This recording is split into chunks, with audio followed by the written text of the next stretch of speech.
Hi guys, today we're doing a comparison of three different types of Gorilla Glue. These are the polyurethane-based glues.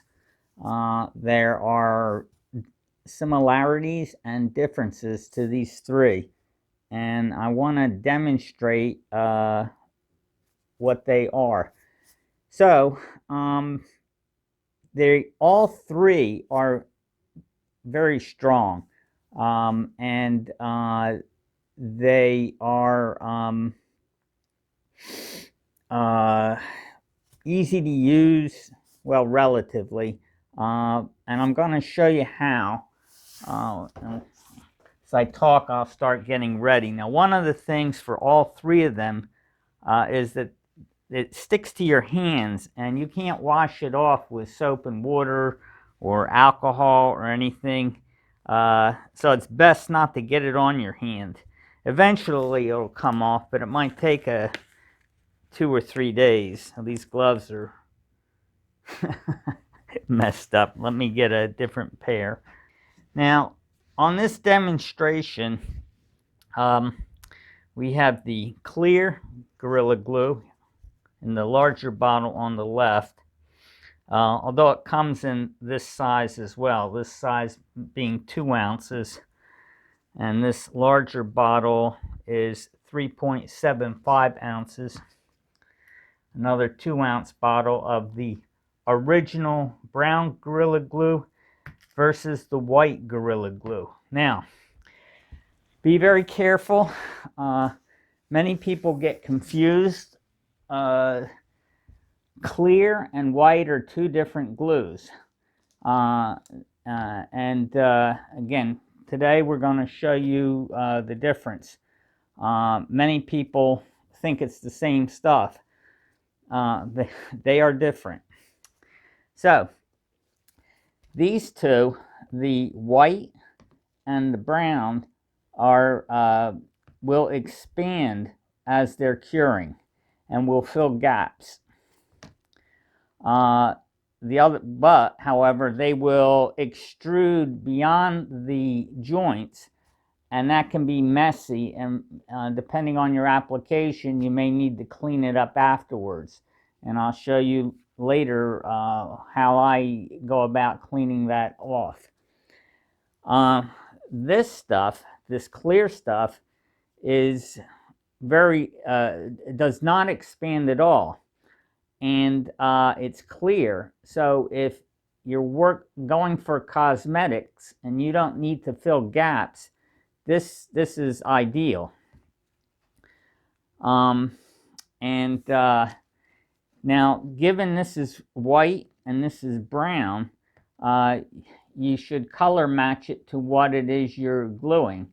If it's a brownish thing like wood or a darker color, the brown stuff may be less apparent, may not stand out as much.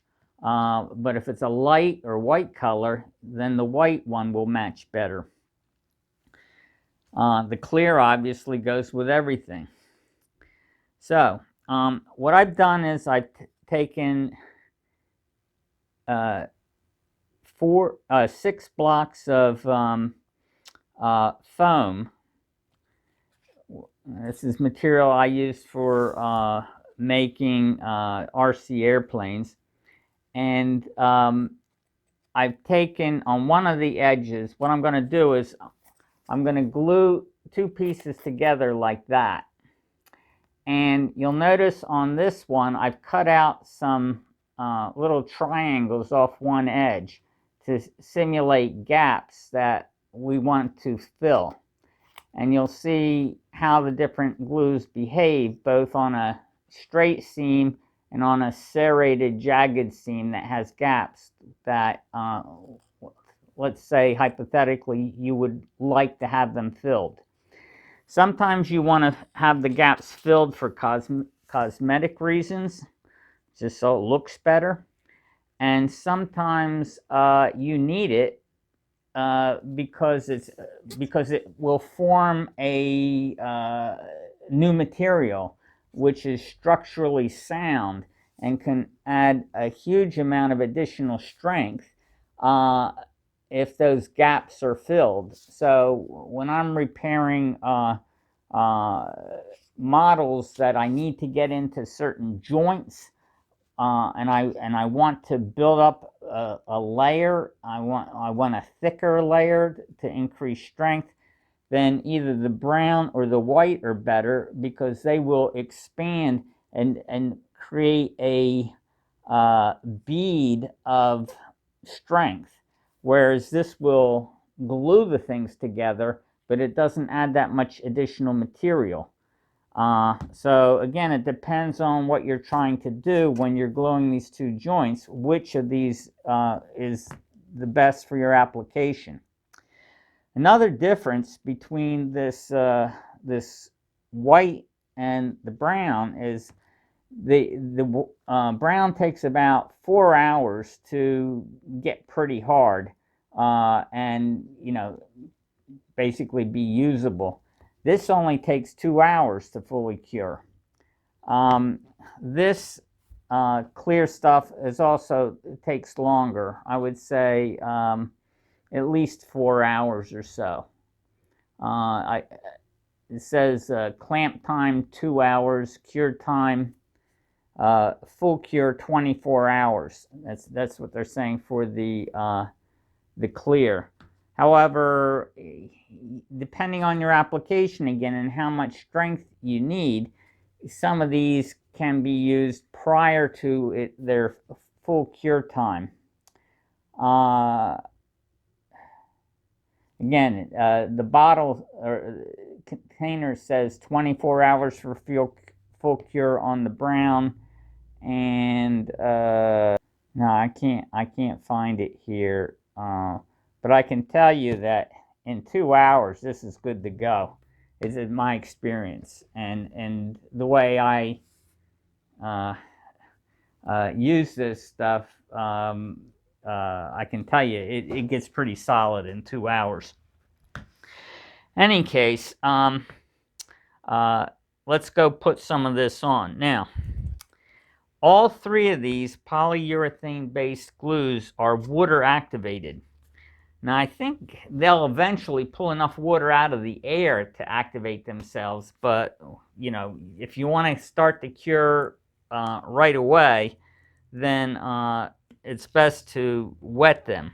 So here again, I have one side that's totally smooth and one side that's serrated on one half and flat on the other. And I'm going to join them like this. And so I'm going to go on the smooth edge, and I'm going to run a bead of glue along there.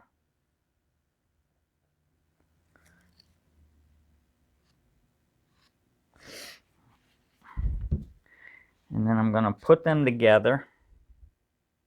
Well, actually, before I put them together, I'm going to take a little spray bottle that I use for just wetting it. So I'm going to spray, mist it. Now that's misted, it's wet with water. I'm going to join the two sides together. Now this is the clear stuff. Now all three, you want to have the sides clamped together, but it doesn't need a lot of force. You just don't want them separating. That's more of a problem for the expanding glues, because the expanding glues could actually push the parts apart. And you don't want that to happen. So that's the clear one. This will be the white one. Again, the application procedure is exactly the same for all three. Now, one problem with these glues is as they age, they become more viscous. So I have a new bottle in here, that's very watery, free-flowing. This is kind of sticky, and it's flowing slowly, but it still works. So until it stops flowing, I'll still use it. Problem is, I tend to waste some of this stuff because frequently before I finish a bottle, it's hardened to the point that I can't use it. All right, so let's run a bead of this. This is the white Gorilla Glue. And you can see, I don't know if you can see it, but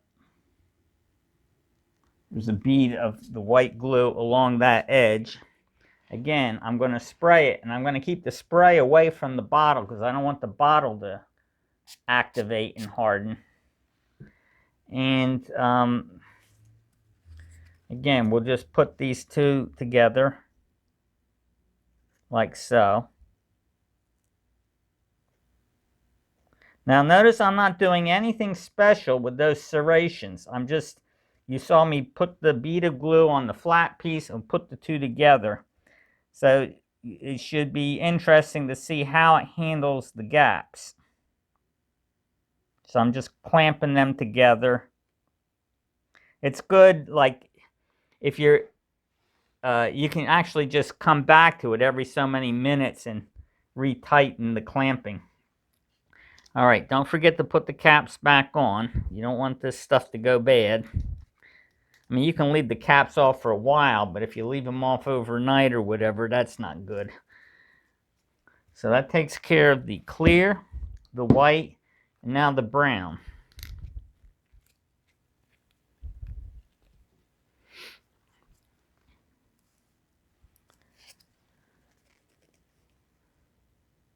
The original Gorilla Glue. All right, so we have a bead of the original Gorilla Glue there. We will wet it. And we will put the two sides together.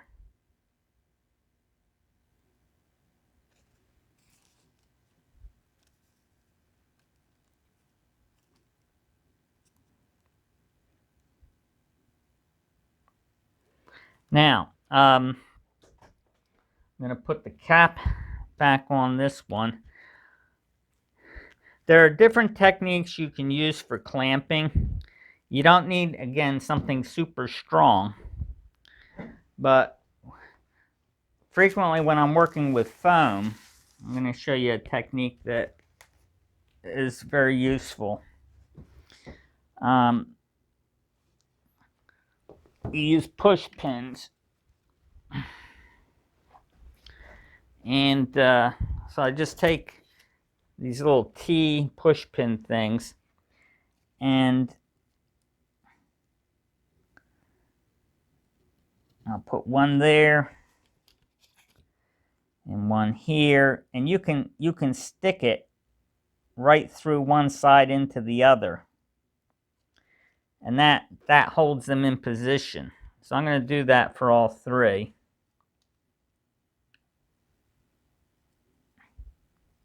And then after the thing's done curing, you just pull the pin out. But you can use a clamp or just something that's putting some pressure against it.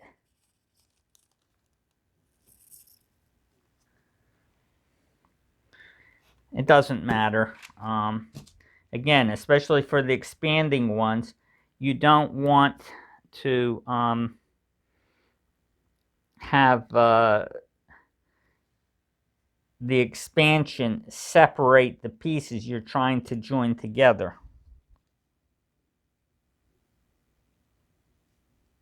So we're going to push pin there, push pin here. Now, I don't know if you can see this, but you can see that this is curing much faster. I'm going to take my gloves off and move the camera.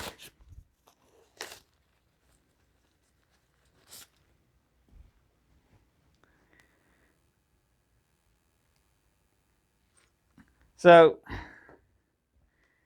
you can see in just a couple of minutes while we've been talking, this white Gorilla Glue is already expanding.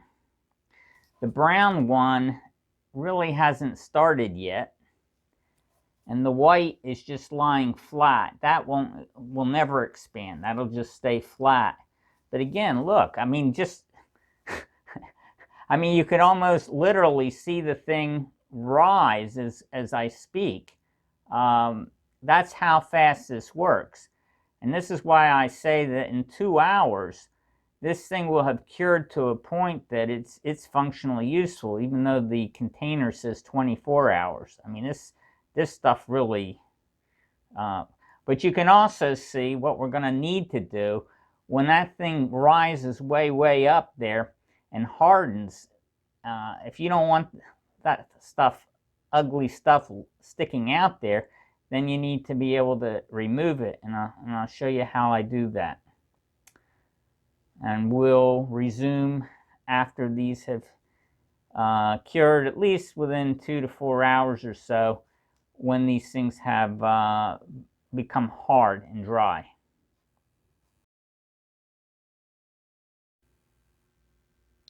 All right, so let's look at the results of the different glues. So we started out with clear Gorilla Glue, and you can see that there's no bulging. There's just some shininess at the seam, and the holes are still there. The defects were not filled in. So cosmetically, the glue remains flush with the top of the foam, but the only thing that shows is the shine, the gloss of the glue. Okay, now this is the white Gorilla Glue. Here you can see how it bubbled up. If I touch that, that's hard. I mean, this, they say 24 hours to cure, but that's hard. That's ready to be used now. And so cosmetically, you can see, well, that's a problem. But the holes, compared to here, where you see the defects are still present, the holes have been filled in by the expanding glue. And the same thing for the original Gorilla Glue. You can see how the holes have been filled in. It's bubbled up. And basically the difference between those two is that this is brown and that's white. Also remember, this took much longer, at least 2 times, if not more, time to harden and set compared to the white. So for most intents and purposes, I've pretty much stopped using the brown Gorilla Glue because I almost always prefer to have the white color. And as I mentioned earlier, unless you're using a lot of this over a reasonably short period of time, like months, eventually the bottle's going to dry out and you're going to waste glue. So I don't like to have lots of extra glue being wasted in bottles. I'd rather just have smaller amounts if I can. So now I'm going to show you how to clean off the excess from the surface where it's bubbled up. So for this, we're going to use a tool called an X-Acto razor saw. I don't know if you're familiar with this, but you can get it at hobby shops, on Amazon.com. And what you have is a very fine serrated edge here. I mean, I'm running my finger over that serrated edge and it's not cutting me. But I could use this to saw wood. Might take a little while because of the serrations are so fine. Any case, what I'm going to do, let's start with the white Gorilla Glue. I'm going to remove the push pins that were holding it together. Again, here is the glued stuff. It was sitting on wax paper, so this side's relatively flat. That prevented the glue from extruding too much from the back. So basically what I'm going to do is I'm going to take the razor saw and hold it flush with the surface and saw it off. So I'm going to do that. So, and you'll see this isn't hard to do, and it works pretty well.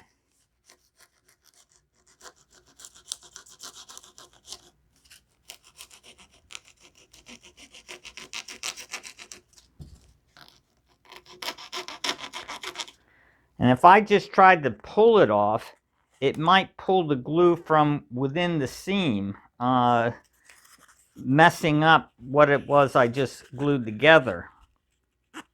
Let's get that one off there.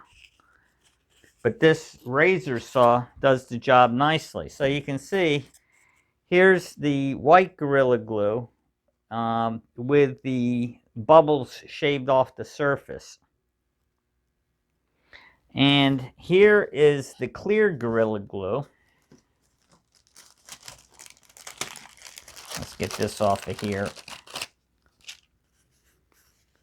And you can see how nice and cosmetic the joining is here. But look, the holes are still there. I mean, I can see daylight through these holes because of the, or light through the holes, because it did not expand and fill the holes. And then, so that's the clear, the white, and now the original Gorilla Glue. Let's get these pins out of here. That pin's in there tight.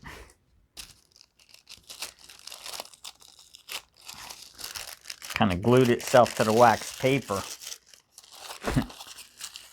There we go. So you can see on the bottom where the glue extruded and expanded, but because the foam was flat up against the wax paper, instead of bubbling up, it spread along the surface. So it's not as cosmetically detrimental, but you still see that brown hue and it looks dirty. You don't get that so much with the white. There was some, but again, the color blends in so well that it's not that noticeable.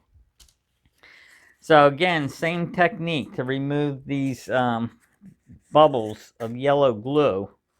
Take my razor saw and be flush with the surface.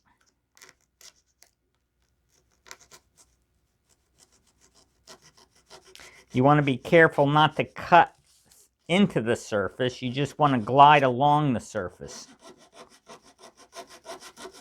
Again, this tool makes what otherwise would be a difficult job a lot easier. If you just tried doing this with a sharp razor blade, it would be very difficult.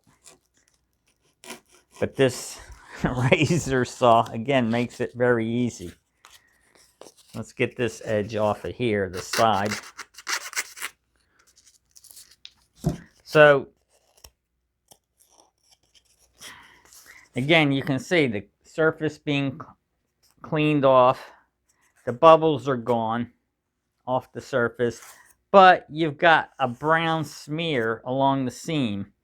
Irregular, dirty appearing, compared to the white Gorilla Glue, which you have the same kind of thing, but because of the colors being blended in, you don't see it so much. And then the clear glue, which has the cleanest look of all.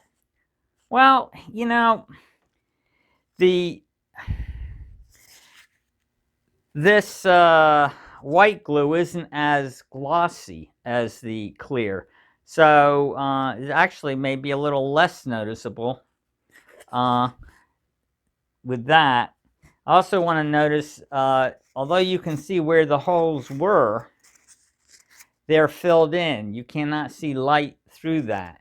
And again, if you have uh, a lot of large defects, it may weaken your structure. And this fills in the defects in the structure, so it can regain its original strength, or sometimes even be stronger than it was originally. Again, the clear one, nice clean appearance except for the gloss, and the holes, the defects were not filled in. So I hope this gives you an idea of the differences between these glues.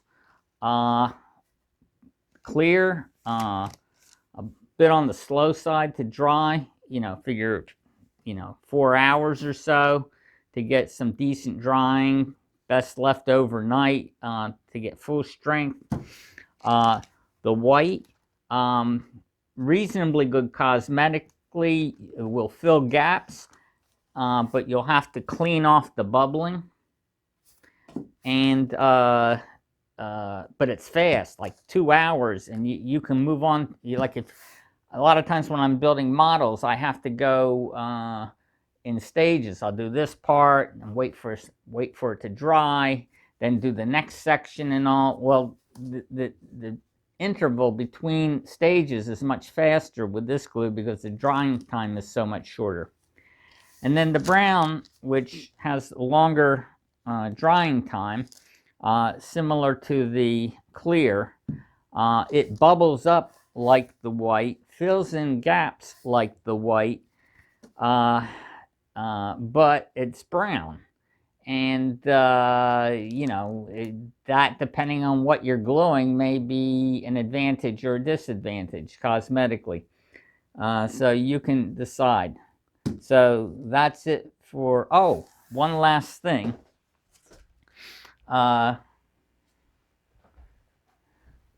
Just to show you. So this is an example of how ugly the brown stuff can look against white. Bubbles up, the color doesn't match. Look at that seam. The whole seam's all messed up. Under there, So, that's why I've switched over to the white stuff. Now, the white stuff eventually will start turning a little brown over time, but not to the same degree. And it's easier to mask with a light coat of white paint. So I hope you found this useful. Thanks for watching.